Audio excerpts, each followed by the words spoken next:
all due respect, sir, your statement that this is not who we are belies the actual treatment of Haitian immigrants, not just in this administration, but in administrations of both parties going back decades.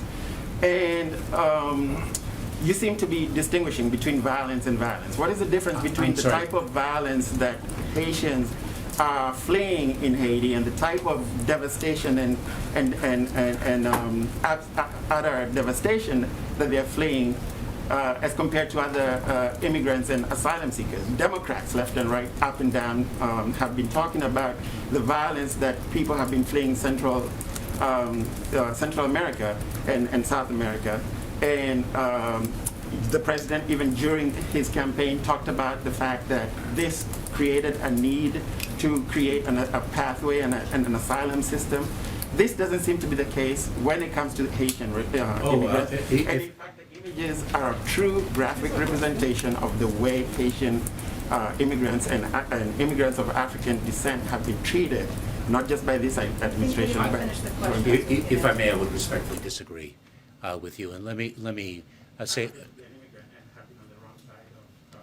U.S. immigration for the last 20 years, so I have some experience with it. Oh, no, I wasn't commenting on your personal experience, sir, and I am an immigrant as well.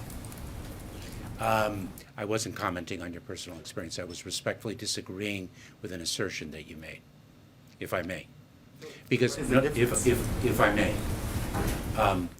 an asylum claim is determined based on the facts that are presented in the individual case. In fact, the Title 42 authority has been applied to irregular migration since the very beginning of this administration and before. And it has applied to individuals from Guatemala, Honduras, El Salvador, and other countries. It has been applied equally, and the exceptions that I cited have been the exceptions that have applied to all. There are 3 exceptions: the Convention Against Torture, acute vulnerabilities such as extreme medical needs, and operational capacity. Those are the 3 exceptions.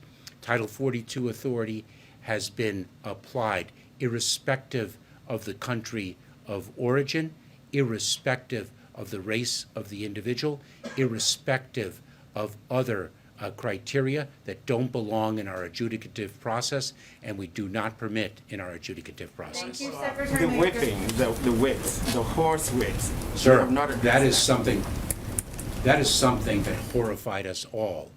And you know, this morning I was on radio, and the interviewer said that it troubled very profoundly the Black and the African American community.